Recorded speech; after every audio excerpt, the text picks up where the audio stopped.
जस लगावो। दाई वो महमाई वो तुर सेवा गुण लगावो। दाई वो महमाई वो तुर महिमा जस लगावो। हे मुर्दाई वो हे महमाई वो तुर सेवा जस लगावो। तुर दर्शन ला मैं पावो। तुर सेवा जस लगावो। तुर दर्शन ला मैं पावो। हे मुर्दाई वो हे महमाई वो तुर सेवा गुण लगावो। तुर दर्शन ला मैं पावो। तुर भक्ति गुण लगावो। तुर दर्शन ला मैं पावो।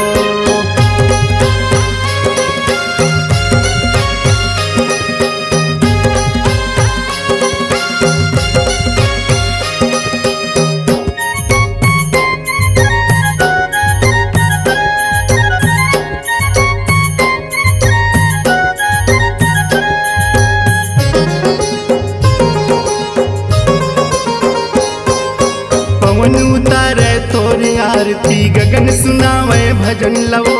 पवन उतारे तोरे आरती गगन सुनावे भजन लवो। चंपा चमेली मोंगरा फूले फूल चमन मावो। चंपा चमेली मोंगरा फूले फूल चमन मावो।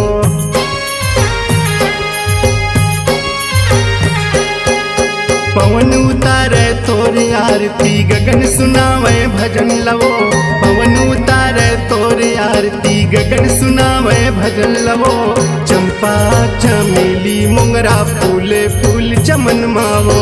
चंपा चमेली मोंगरा फूले फूल चमन मावो। हे मायम्बे वो हे जगदम्बे वो तुर चरण माथ नवावो। तुर सेवा गुण लगावो। दाई वो महमाई वो तुर महिमा जस लगावो।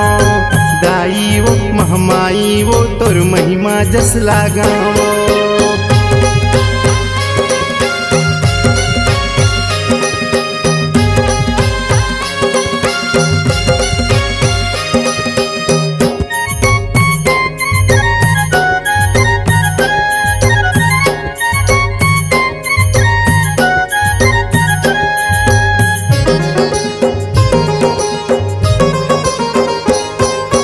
गजब के सोहे सोला सिंगार दाई रूप धरे जग मोहनी वो।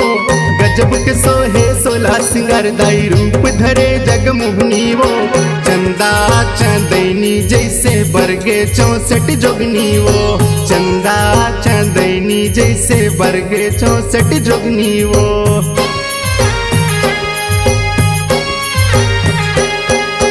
गजब के सोहे सोला सिंगार दाई रूप धरे जग मोहनी वो।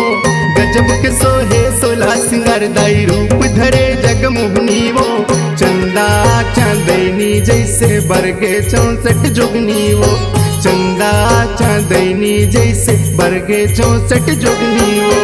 हे जग जननी वो हे दुख हरनी वो तुर को राम सुख पावो।